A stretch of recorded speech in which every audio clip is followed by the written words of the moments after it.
নেকি ৰৈ আহে নেকি তে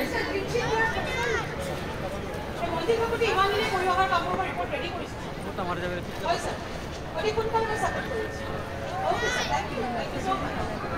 মাচ